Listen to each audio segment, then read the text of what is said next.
Pessoal, pois é, com vocês o professor Janduí de Ciências para mais uma aula ao pessoal do ciclo 4.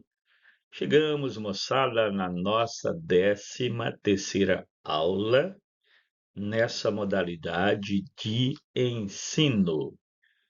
Hoje nós vamos falar sobre climas e ecossistemas do Nordeste. A diversidade de climas e paisagens do Nordeste brasileiro.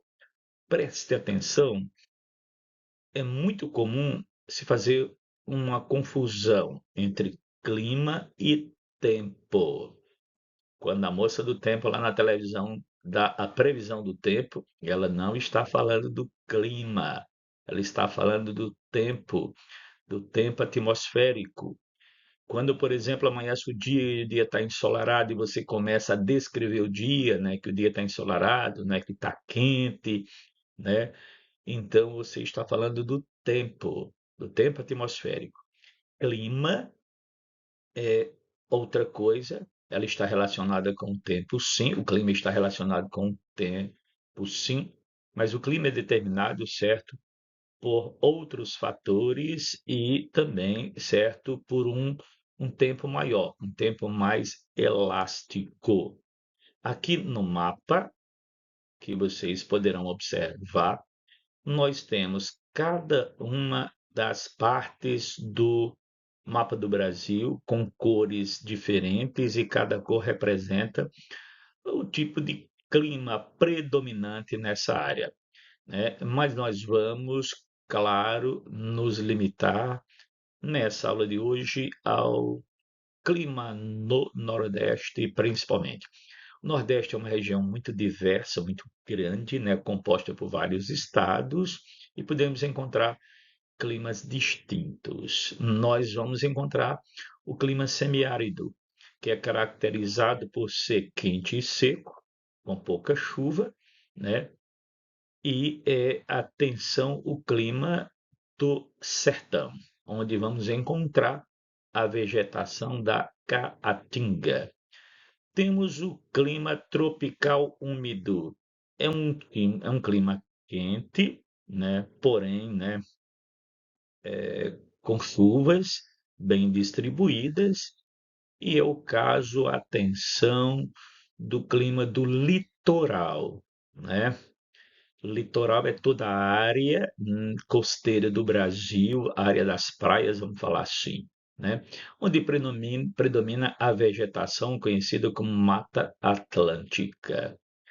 O clima tropical de altitude no Nordeste ocorre nas áreas mais altas, com um clima mais ameno, né? Temperatura mais baixa e uma vegetação bem variada. Eu gostaria que vocês fizessem uma pausa, desse um zoom e analisasse aqui. As letras estão pequenininhas, por isso que é necessário dar um zoom, né, para vocês verificarem, né, as áreas onde esses climas, tipos de climas no Brasil são predominantes. Por que ecossistema? Ecossistema, certo, é uma determinada área, né, com um clima específico, vegetação e fauna específica, né?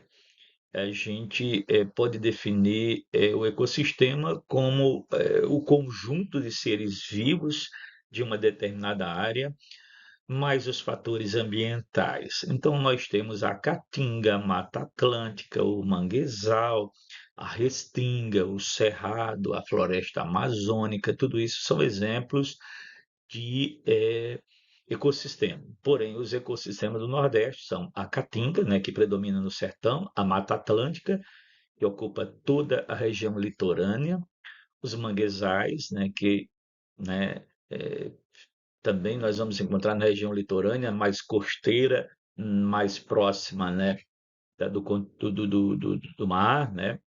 As restingas, que estão coladinhas ali também nos manguezais, e o cerrado, né, quando partimos mais para a região central do Brasil. Cada ecossistema abriga espécies adaptadas à área específica, né, ao tipo de clima e o solo, né, da região. Beleza? Alterações climáticas e ações humanas, ou seja, ações antrópicas. Quando nós falamos de ação antrópica, nós estamos fazendo uma referência a seres humanos. Nós sabemos que a ação antrópica, a ação dos seres humanos, tem afetado, né, muito as condições climáticas, principalmente em nível mundial. A queima de combustíveis fósseis, por exemplo, o desmatamento, a poluição, entre outras coisas, tem afetado grandemente, né, o clima. Então, as alterações climáticas e as ações humanas ou ações antrópicas, impacto das ações humanas no equilíbrio do clima, ou seja, danos das ações antrópicas no equilíbrio do clima. O equilíbrio ambiental depende da manutenção dos ecossistemas e do uso sustentável dos recursos naturais. Ou seja, para que o clima se mantenha, é necessário que ocorra a preservação dos ecossistemas e é necessário que os recursos naturais sejam explorados de maneira sustentáveis, de maneira sustentável. O que quer dizer isso? Que podemos explorar o ambiente, sim, mas de maneira racional, de forma que o ambiente tenha a condição de se recuperar. Por exemplo, a pesca predatória, certo, não é algo sustentável. Agora, quando a pessoa pesca, né, mas de uma forma em que a população remanescente de pescado consegue, por exemplo, se recuperar, restabelecer a população original, isso é um exemplo de sustentabilidade. Por isso que é necessário, né, a proteção do pescado no período da desova, chama período do defeso. Né? É um exemplo do que é sustentabilidade. As alterações climáticas acontecem quando há mudanças na temperatura, nas chuvas e nos ventos do planeta. Principais causas, né, das alterações climáticas: queima de combustíveis fósseis, né, todos os combustíveis derivados do petróleo para abastecer carros e fábricas, o desmatamento e as queimadas, a poluição e o desperdício de energia, tudo isso são causas das alterações climáticas. Consequência, né, das alterações climáticas, aumento do calor. Estamos vivendo um período de aquecimento global. Vocês escutam falar isso, né, em todos os meios de comunicação e sentimos na pele esse efeito do aquecimento global. As secas mais prolongadas, né?